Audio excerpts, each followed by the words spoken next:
یہ میں نہیں بتا سکتا، یہ تو ہر ایک جانتا ہے، یہ تو ان کے ہاں قبر کی پوجا ہوتی ہے، یہ تو ہر ایک جانتا ہے۔ توہین رسالت صلی اللہ علیہ وسلم جو سلمان رشدی نے بھی نہیں کی ہوگی، جو کسی کافر ہندو نے بھی نبی کریم صلی اللہ علیہ وسلم کی وہ توہین نہیں کی ہوگی جو اس خواجہ نے کیا ہے، اس خواجہ بندہ گیسو دراز نے کیا ہے۔ آؤ نمونے میں آپ کو بتاتا ہوں۔ گستاخ رسول کی سزا ہمیں کہتے ہیں یہ وہابی ہیں، یہ گستاخ رسول ہوتے ہیں۔ ظالم تو ہمیں گستاخ رسول کہتا ہے، تجھے غیرت نہیں آتی؟ بے غیرت، تیرا پیر قبر میں سویا ہوا تیری کتاب بولتی ہے، تو کس طرح کا بدبخت ہے، تو کس طرح کا نبی کا گستاخ ہے کہ سلمان رشدی، شیعہ رافضیوں نے بھی یا کسی کافر ہندو نے بھی وہ توہین نہیں کی ہے جس طرح سے اس تیرے گلبرگہ والے پیر نے کی ہے، اور تیرے تمام ولیوں نے کی ہے۔ تیرے تمام امام گستاخ ہیں، بدبخت ہیں۔ امت کے سامنے چولے پہن کے محبت رسول، عشق رسول، نعرے رسالت کے نعرے لگا کے امت کو گمراہ کرتے ہو۔ آؤ میں ان رازوں سے پردہ اٹھاتا ہوں اور میں تمہیں تمہارا حقیقی وہ بدبودار چہرہ دکھاتا ہوں جس کی آڑ میں شیطان بیٹھا ہوا ہے۔ تم کس طرح سے امت کو گمراہ کرتے ہو۔ دیکھو اس طرح سے لکھتا ہے، کہتا ہے کہ رسول اللہ صلی اللہ علیہ وسلم روز دوشنبہ 2 ذی الحجہ سن 802 ہجری کی مجلس کے اندر جوامع الکلم حصہ دوم صفحہ 132 کے اندر یہ خواجہ جس کا معنی میں نے بتایا ہے، خواجہ کے معنی ہجڑے ہی ہوتے ہیں، یہ خواجہ کہتا ہے کہ رسول اللہ صلی اللہ علیہ وسلم جب دلگیر ہوتے، یعنی جب رنج و علم آپ کو ستاتے تو سیدہ فاطمہ کی تالو سونگھا کرتے تھے۔ حضرت فاطمہ رضی اللہ عنہا کی کیا سونگھا کرتے تھے؟ تالو سونگھا کرتے تھے۔ پوچھا گیا کہ حضور ایسا کیوں کرتے ہیں؟ تو کہا شب معراج میں مجھے ایک سیب دیا گیا جسے میں نے کھایا تو مجھ میں فرحت اور خوشی بڑھ گئی اور قوت شہوانی زیادہ ہو گئی۔ قوت شہوانی یعنی مردانگی کی قوت، جمع کرنے کی، ہم بستری کرنے کی، ہاں یہ قوت سمجھ رہے ہیں نا، قوت شہوانی کیا ہوتی ہے، یہ زیادہ ہو گئی۔ خدیجہ رضی اللہ عنہا سے قربت کی، بس اسی رات فاطمہ کا حمل قرار پایا، اسی رات فاطمہ کا حمل قرار پایا، اور جب کبھی ان کی تالو سونگھتا ہوں تو مجھے اسی سیب کی بو آتی ہے جس سے میرا دل کشادہ ہو جاتا ہے، آپ دیکھیں ذرا، نمبر 1 بہشتی یعنی جنتی سیب کھانے سے قوت شہوانی کا بڑھ جانا، یہ نبی رحمت صلی اللہ علیہ وسلم کی توہین نہیں ہے؟ یہ گستاخی نہیں ہے نبی کریم صلی اللہ علیہ وسلم کی؟ اور ذرا اس خواجہ سے جو مر گیا ہے یا اس کے مریدین سے جو گلبرگہ یا دنیا کے اندر ہیں، اس سے کوئی پوچھے ظالم تو واقعہ تو سن لیا لیکن تم لوگ تو ہوتے ہو جاہل نرے، کیوں اگر تمہیں علم آ جائے تو تم وہاں بھی ہو جاؤ؟ حقیقت ہے اگر ان جاہلوں کو علم آ جائے قرآن و سنت کا، یہ عالم ہو جائے تو یہ ہو جائیں گے، یہ وہاں بھی ہو جائیں گے، یہ پھر لات مار دیں گے ان پیروں کو۔ اس جاہل سے کوئی پوچھے کہ حضور اکرم صلی اللہ علیہ وسلم کی معراج کب ہوئی تھی، بتاؤ ہم کو، آپ لوگوں میں کوئی جانتا ہے؟ نبی کریم صلی اللہ علیہ وسلم کی معراج کب ہوئی تھی؟ جی مکۃ المکرمہ میں ہوئی، لیکن کیا حالات تھے؟ ابو طالب کا انتقال ہو چکا تھا، مائی خدیجۃ الکبریٰ رضی اللہ تعالی عنہ وفات پا چکی تھی۔ وہ سال سیرت کی اور تاریخ کی روشنی میں وہ سال عام الحزن کا سال قرار پایا، یعنی وہ سال نبی کریم صلی اللہ علیہ وسلم کے حزن و ملال کا سال قرار پایا کہ پشت پہ جو ابو طالب چچا تھا بڈھا، جو قوم کے سامنے ایک دیوار تھا وہ بھی رخصت ہو گیا، اور گھر میں آ کر کے جو زخموں پہ پھائے رکھنے والی بیوی تھی خدیجۃ الکبریٰ وہ بھی دنیا سے رخصت ہو گئیں۔ اور فاطمہ رضی اللہ تعالی عنہ کا حمل کب قرار پایا؟ سوچیں آپ ذرا، اس خباثت دیکھیں اس مردود کی۔ خدیجۃ الکبریٰ کی وفات کے بعد نبی کریم صلی اللہ علیہ وسلم کی معراج ہوتی ہے۔ نبوت ہجرت کے 3 سال پہلے، ہجرت کے 3 سال پہلے نبی کریم صلی اللہ علیہ وسلم کی معراج ہوتی ہے، اور واقعہ یہ بیان کر رہا، معراج کرنے گیا، سیب کھایا تو شہوت بڑھی تو خدیجہ سے ہم بستری کی۔ کہاں خدیجہ تھی جو حضور ہم بستری کرتے؟ تاریخ کے اندر آتا ہے کہ باپ نبی کریم جب مکے کی گلیوں میں زخمی ہو جاتے اور زخم کھا کے بے ہوش ہو جاتے تو لوگ آ کے کہتے، ننھی منی فاطمہ 5-4 سال کی تھی اس وقت، 4-5 سال کی تھی وہ، ان سے کہتا تیرا بابا سڑک کے اوپر پڑا بے ہوش پڑا ہے. وہ جاتی اور اپنے باپ کے زخموں سے دھول صاف کرتی, پانی سے اسے دھلتی اور کہتی اللہ میرے باپ کو لوگ اسی لیے مار رہے ہیں کہ میرا باپ یہ کہتا ہے کہ اللہ ایک ہے, اللہ کی صرف عبادت کرو اور کسی کی پوجا اور پرستش نہ کرو. اس وقت حضرت فاطمہ موجود تھی, حضور کی معراج ہوئی, حضرت فاطمہ موجود تھی. اور یہ مردود خواجہ کہتا ہے کہ جب معراج میں گئے, سیب کھائے, شہبت بڑھی, تب خدیجہ سے صحبت ہوئی تو حمل ٹھہرا, تو آج جب میں فاطمہ کے تلوے چومتا ہوں, سونگھتا ہوں, تو مجھے وہ خدیجہ یاد آتی ہے. نعوذ باللہ. دیکھ رہے ہیں آپ یہ کیا, اگر یہی واقعہ آپ سن لو تو ماشاءاللہ کتنی اچھی بات ہے, کتنی کرامت ہے. لیکن اگر تاریخ کا علم ہو آپ کو اور حقیقت کا پتہ ہو, سیرت کا, تو آپ جوتا نکال کے نہیں منہ پہ مارو گے ظالم. نبی کریم صلی اللہ علیہ وسلم کی معراج کب ہوئی, خدیجہ کہاں تھی, فاطمہ پیدا ہو چکی تھی, اور تو یہ بات یہ نبی کریم صلی اللہ علیہ وسلم کی طرف منسوب کر رہا ظالم.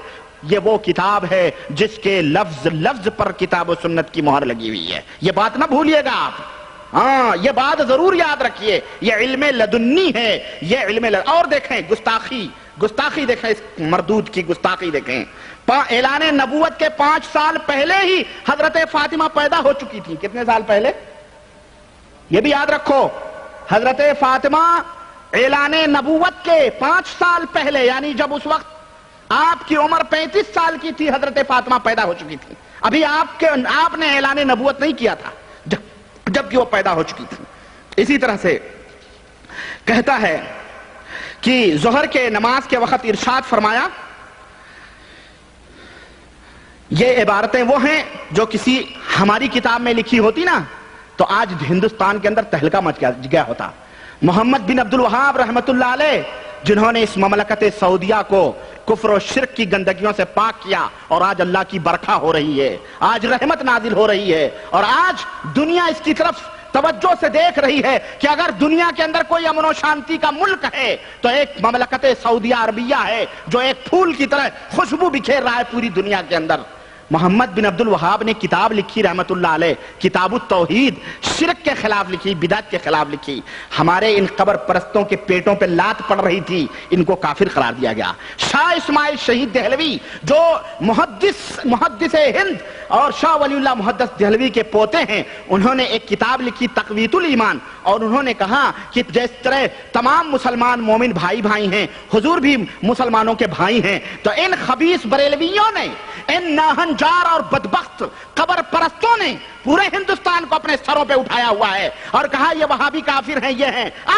دیکھ اپنے پیر کی بات, کیا کہہ رہا ہے تیرا پیر اپنی کتاب اس جوامع الکلم کے اندر, اور کس طرح کی گستاخی کر رہا ہے. اگر یہ عبارت کسی اور کی کتابوں میں ہوتی تو پتہ نہیں کیا, جبکہ وہ گستاخیاں ان کتابوں میں موجود بھی نہیں ہیں, اور تو آج ہمیں لان و تان کر رہا. مردود, دیکھ اپنا چہرہ دیکھ اس آئینے میں. یہ لکھتا ہے کہ ظہر کی نماز کے وقت ارشاد فرمایا, یہ خواجہ بندہ گیسو دراز گلبرگہ شریف والے نے, کہ محی الدین ابن عربی کہتے ہیں کہ ہو سکتا ہے کہ کسی ولی کا ایسا علم ہو جو نبی صلی اللہ علیہ وسلم کو بھی نہ ہو.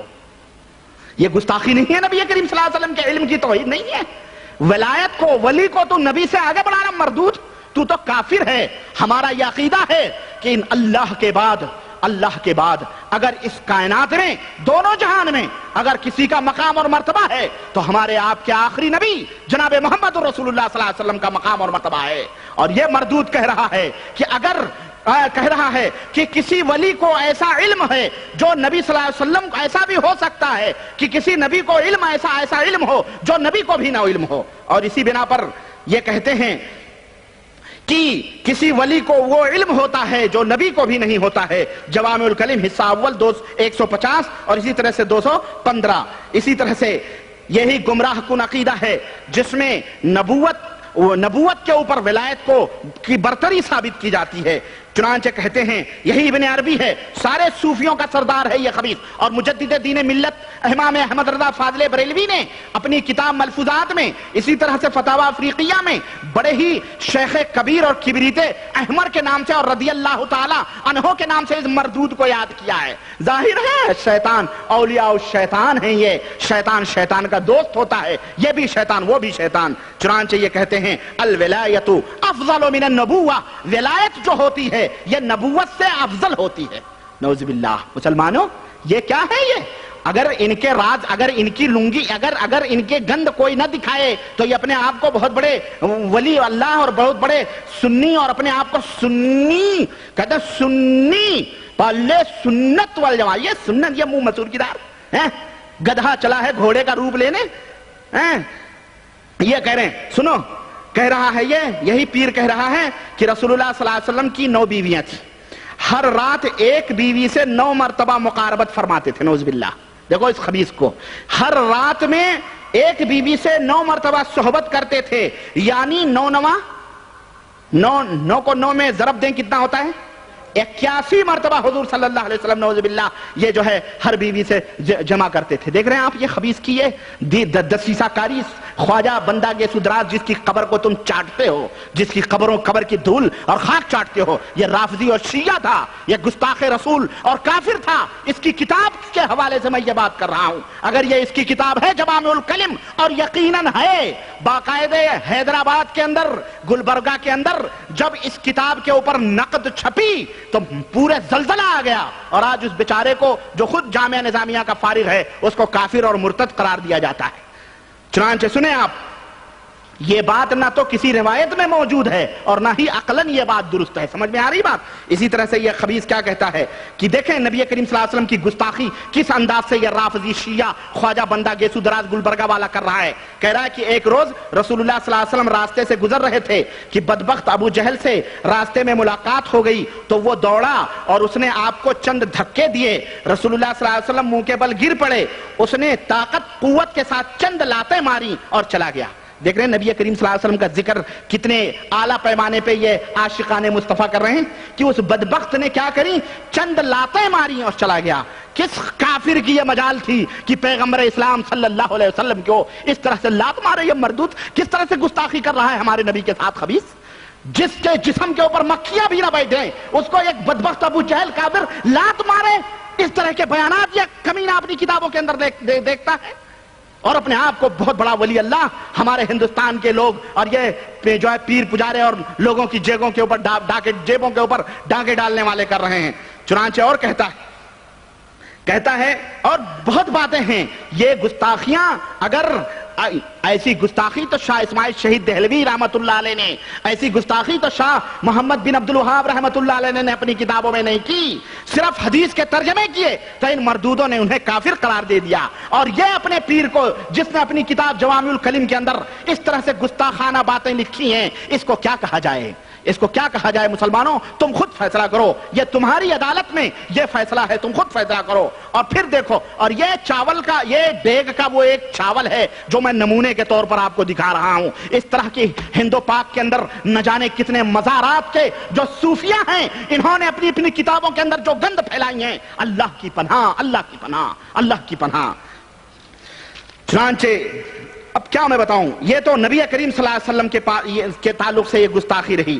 اسی طرح سے حضرت داؤد علیہ السلام کے تعلق سے یہ کہتا ہے کہ چنانچہ روز دوشنبہ 14 رمضان سن 802 ہجری کی مجلس میں جوامع الکلم حصہ دوم 200